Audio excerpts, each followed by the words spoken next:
Hi, everybody. Thank you so much for being here today for Deborah Kobylt Live. And on the phone with me right now is a woman I greatly admire. She's a friend of the show, Kathrine Switzer. How are you doing? I'm doing great, Deborah. How are you? I'm absolutely great because I'm thrilled to have you back on.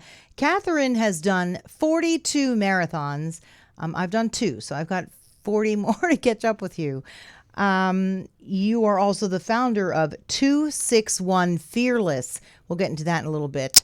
I love the fact that you've done this with 261 Fearless, but many of you will know her as the woman who got shoved out of the way back in 1967 during the Boston Marathon because she was a woman. My, how far we've gone, Kathrine, right? It's astonishing, isn't it? I mean, who would imagine that? You know, we see women out running now and we don't think twice about it. And it's just so unimaginable that in my own lifetime, an official tried to throw me out of a race. Yeah, and it's, I think, Time Magazine's one of the top 100 most important photos of our time. Is that correct? Yes, Time Life has named it the picture of that incident as one of the 100 photos that changed the world. And you know what's so cool about that is it's true, which is it's amazing what running does for women. It's transformational. But Who would imagine? Who would have imagined now that there are more women runners in the United States than men? I mean, the participation is now 58%. So that's huge. And it's not because these women are wanting to be Olympic athletes. They're doing it because they feel this sense of empowerment and self-esteem and transformation that translates to every part of their life. well, if you think about it, women, when they were finally allowed to go to college, on a more grand scale basis, now there's more women in colleges. You'll let women run and do the marathons. There's more women. Women, I think, really take hold of things, and because they want to really seize every opportunity. I do. I know I started marathoning. I completed the LA and the New York City marathons, and I did that because I was walking and running my way through grief. So it was great for me to do that. Of course, I've blown out both of my knees, so we'll have to take care of that at a later time. But yeah, but let me jump in on that. Yeah. Your knees didn't get blown out because of your running. I think many people say, "Oh my gosh, running is going to ruin your knees," and actually that's not the case. What has ruined your knees is A, either genetics, or B, an injury, or C, you have been running and walking unbalanced. you're right. And the problem is a marathon is a long way, and if you run unbalanced for a long way, you are going to hurt your knees. You know what? So You're completely it's very, right. very important to get that organized. Absolutely. I'm a pronator and I need a certain type of shoe. And you're right about that because then it sort of throws everything else off balance. So you're right. But for me, I did it for therapy. And women are doing it for all kinds of reasons, as you said. Some do it to get fit, but mostly I think it's just to clear our heads and be outside. And it's so good for our brains. Why did you initially want to run a marathon when you were in college in Syracuse? Yeah. First of all, I was highly inspired by somebody who was my coach, and he was actually not a real coach. He was a volunteer helping out with the men's cross country team at Syracuse University. He was actually just the university mailman, and I love this story because here I was a 19-year-old smarty college student, and here was the university mailman, age 50, who really sort of took compassion on how slow I was and ran with me every day and kind of told me these stories about marathoning. And I realized then that I wasn't fast, but I was very, very consistent and persistent, and that I could go for a long, long time. So the marathon really appealed to me. And it appealed to me also because I had the sense that I could run forever, and I also, like you said, it was sort of therapy. Whenever I ran, I felt like I could be in control of my life, and I busted stress, and I felt really good about myself. So that combination led me to want to go longer and longer, and have the sense of achievement of winning as if I were a sprinter or something. And indeed now we have found out that women have actually more potential in endurance and stamina than men, and more flexibility and more balance. And men will always have that speed and power, but it doesn't make us worse athletes. It makes us different athletes. And Mm-hmm. we are just coming into an era now where we're discovering what those abilities mean in women, and how it's going to affect sports. And in fact, how it's going to affect the workplace. I do a lot of speaking on this subject. That people say, well, men and women working together, oh, yeah, no, it doesn't really work. Well, we bring a lot of different things to the table. And we've learned by running together that our attributes are different, and that we can make a very, very, very interesting event by bringing those to the table. So I think business is the same.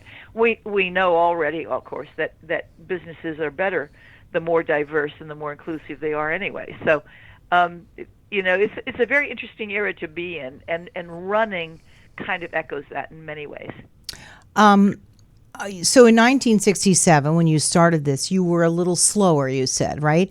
But when was it that you won the New York City Marathon? Well, first of all, after I ran that first Boston Marathon, I was pilloried for I was just a jogger. People said, "Oh, you only ran 4 hours and 20 minutes," because at that time, that was considered a jogging time.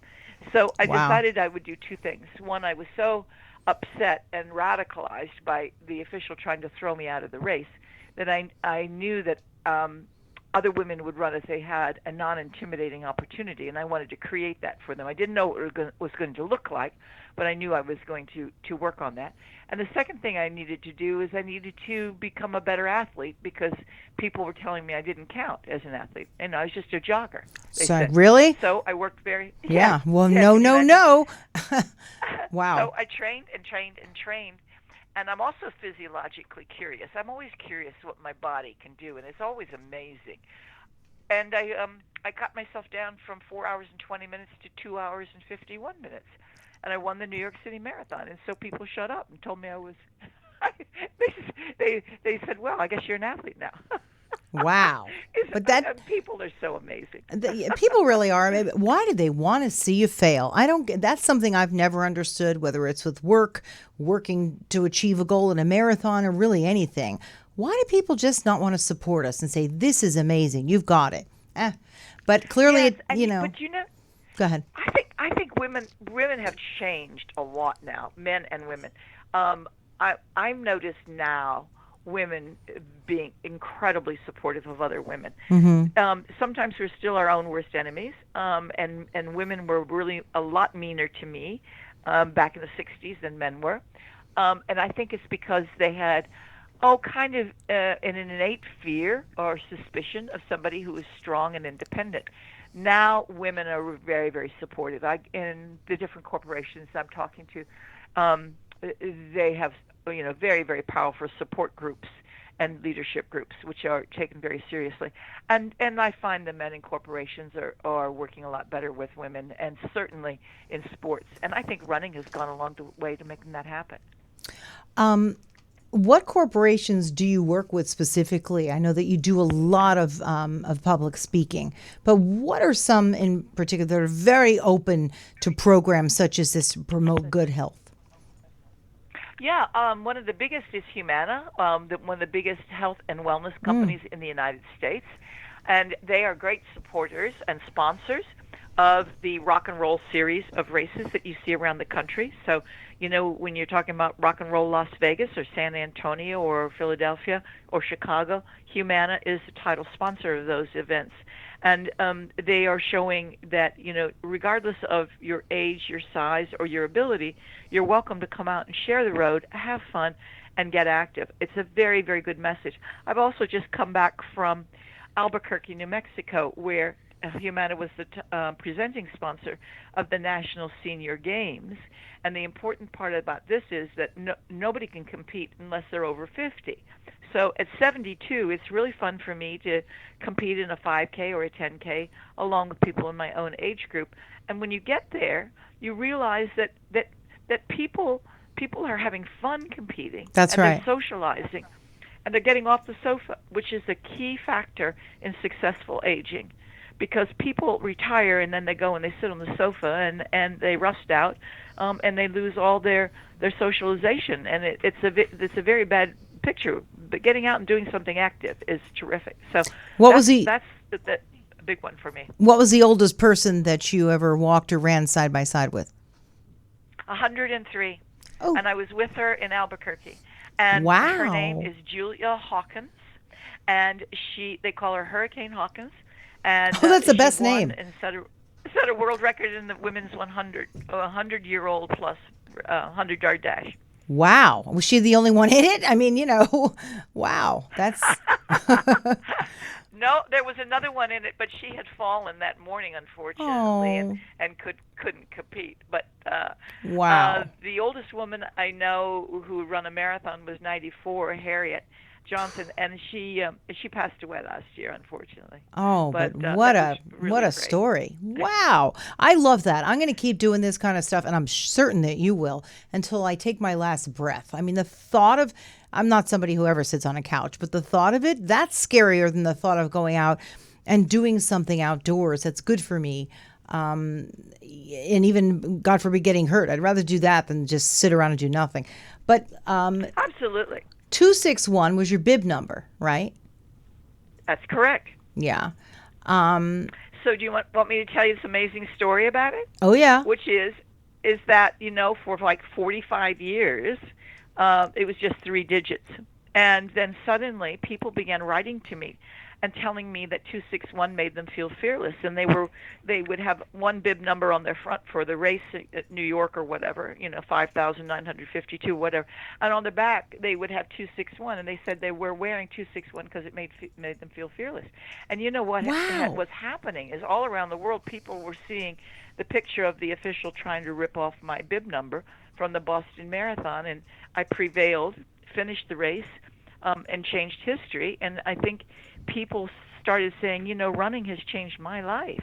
It has made me feel so good, and it makes me feel fearless just as much as she makes me feel fearless in that picture. So they started embracing it, and we decided to take that concept and create a nonprofit foundation called 261 Fearless. And around the world, we are creating women's running groups and clubs that Love. reach out to women and help them to take that first step. It's always the first step that's the scariest one. And, Well, and you and me don't think twice about putting on our shoes and shorts and going out the door.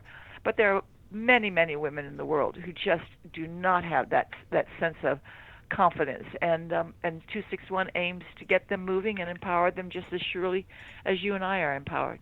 I think it's beautiful. How many people do you have part of the program? Well, we have 5,000 participants already, and we're only Wow. 2.5 years old, and we're in 11 countries. So Wow. we're growing, and the clubs, as I say, are in 11 countries, and we're trying to grow carefully. And part of the growth process is that all of our coaches and club leaders are really, really well trained. It's not so difficult to train somebody how to run or walk, but it is very difficult or important, let's say, takes time to train somebody to be non-judgmental. And these clubs are totally non-competitive, totally non-judgmental, and welcome everybody. Right. You can be any size, any level of walk or run, right? Just get out and do it. Yes, or any age, race, religion, economic background. I mean, we have women who are in the Democratic Republic of Congo, and we have women who are in New York City. So, we really, really want to really spread the inclusiveness message in a really big way. I mean, the world really needs us a lot right now. Yeah. But you know what I love about you? You don't stop. And I mean that figuratively and literally. You took something that happened way back in 67, and that bib number, 261, has stayed with you, which is really amazing. And you were inspired by other people who were wearing it on their own backs, and you thought, I'm going to do something even greater with this to help other people. That's what inspires me about you, because I guess you didn't realize as a little kid this was going to be your destiny, huh? By getting shoved out of the way You by this guy. you ne- you never know though what your destiny is going to be. So let's say here's another scenario. Hmm. The official attacks me in the Boston Marathon. I'm humiliated and I'm scared, and I really am. I'm terrified. So I have a choice. Do I finish the race, or do I walk off the course and go home to my mother? I made the choice at just 20 years old, with the press truck bearing down on me, to finish the race no matter what. And so we all have a moment in our lives where, something is tough. Are you going to finish the job? Are you going to take responsibility? Or are you going to go home and sit on your hands? We all have that. And it doesn't mean that everybody has the capacity to change the whole world, but it does mean we all have the capacity to take responsibility for something. I do believe And that. Yes, absolutely. Couldn't go ahead.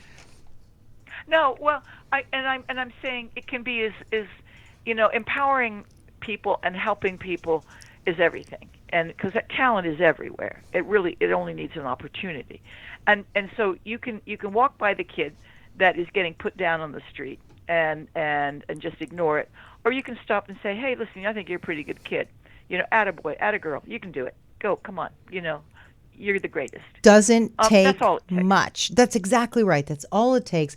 A little voice out there that's just, encouraging. A little encouragement. Now, when you were shoved out of the way, this guy did it because you simply weren't allowed to be even in the race at all? No, there was a combination of things. First of all, the guy had a short fuse. He You was think? legendary for a bad temper.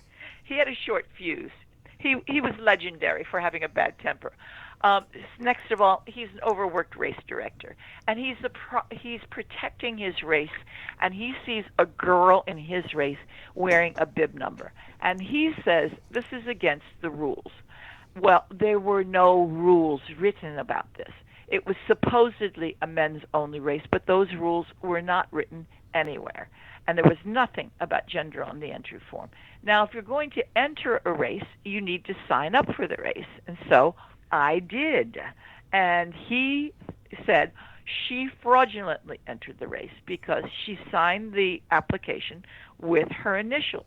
Well, other people signed their name with their initials, and besides, that's how I signed my name, for a variety of reasons, not the least of which is because my dad misspelled my name on my birth certificate, and it's always misspelled, so I took to signing my name, K.V. Switzer. So anyway, it was a combination of circumstances, and he was protecting his race, and he lost his temper. Okay, but the reality is he wouldn't have done it if I were a guy. No. Okay, so well, first of all, there wouldn't have even been a reason for him to shove that guy out of the way because, I don't know, it was a guy. I still can't believe that he thought that was okay. I just can't. I know that he has since apologized, right? Or a long time ago? No. Wait, No, we became good friends, but he never apologized. Hey, wait a minute. He came up to me. You didn't. became good friends? Didn't you ever say, hey, look, I never got an apology. Really? No, here's what happened. I mean, it took us 5 years, but we women kept showing up at Boston and running anyway, not registering, just jumping in the race and running, and we ran really well. And then we campaigned to get official, and we got official in Boston in 1972, and he had to welcome us into the race because he was the race director. Oh, he was steaming. He didn't want that to happen. And then he fussed and he said we couldn't come unless we met the men's qualifying time. Well, we met the men's qualifying time, so now he really had to let us in. So when we ran, then it was like, oh, golly, they're pretty good, And the next year, he came up to me and gave me a kiss on the starting line and said, come on, let's get a little bit of publicity here, and turned me around to the TV cameras. So I would take that as an apology. No, he didn't say I'm sorry, but he gave me a kiss. I guess he was he was a very touchy-feely guy, whether he was shoving you out of the way or giving you a little kiss, I got to tell you. Yeah, but he knew how to work the publicity angle at the end of the day. So, okay. He did, that's for sure.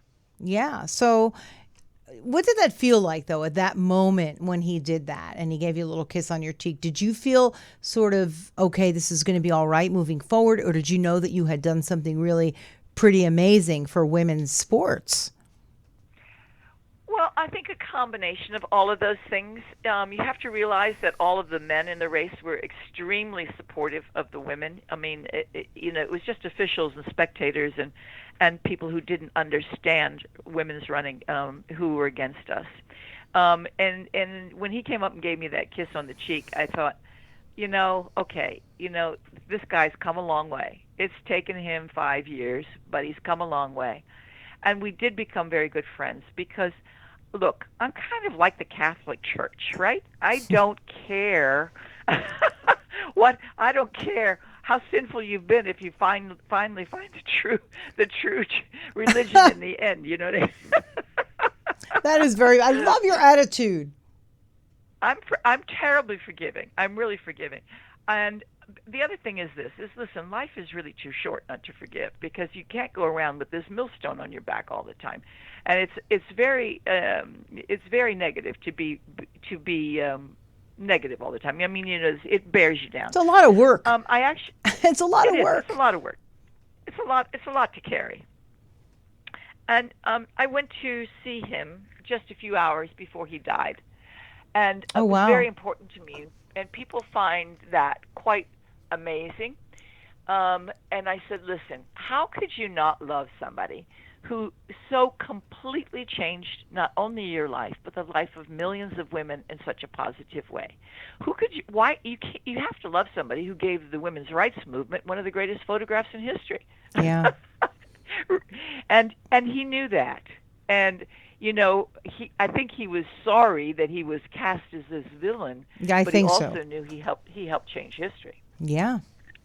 Wow, that's an incredible story. And you've just been running ever since, 42 marathons.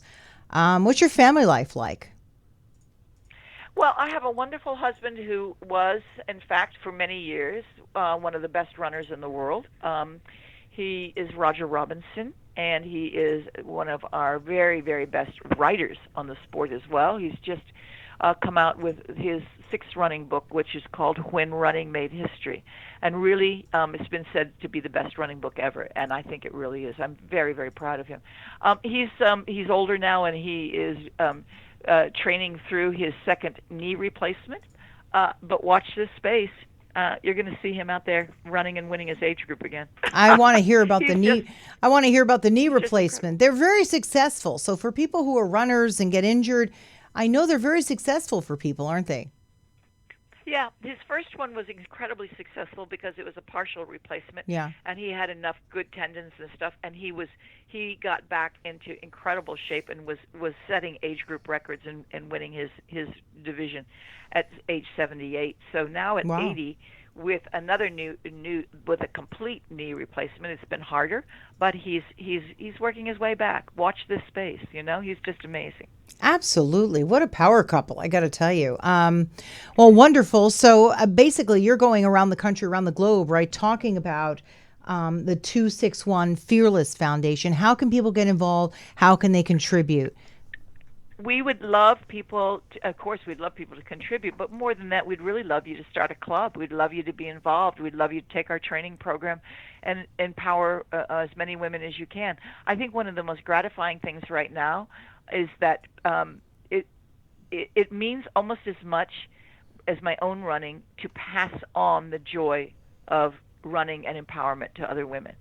And we have a wonderful program called Tell Her She Can, which is exactly what we've been talking about here. And anyway, go to 261fearless.org, O-R-G. Okay. 261fearless.org. Start a club, become a friend, make a contribution, read our newsletter, have fun, and be a part of us. It's not only a nonprofit, it's a movement. And, feel you're fearless with us. Yeah. How many do you have out here in California? Do you know? We have 3 clubs out in California, and hopefully we are going to expand. So, it's a big state. We'd love to have you on board. Yeah, I would love to do that. So I'll get in touch with you personally about that because I know some other folks who would really love to be involved as well, folks that I did the marathon with, and that wasn't long ago. So I appreciate that. Thank you. I will do that. So thank you Super. very, very much, Kathrine, for being with us. 261 Fearless and the lady in the photo from the 1967 Boston Marathon. Every time I look at that, I still go, it's amazing. Thank you for keeping going and keeping all of us going, and for taking the time today to talk to us. We appreciate it. Great, Deborah. Yeah, Take care and keep spreading the good word. I sure will. And for anybody, we were recording this live on Facebook. You can also find us on YouTube with this story. We Twitter about it. We put it out on our Instagram. And for those who want to just listen to our podcast, Apple Podcasts, iHeartRadio app, Spreaker, and pretty much anywhere else that you listen or watch your podcast. Thank you so much for being here on Deborah Kobylt Live, and we will see you next time. Bye-bye.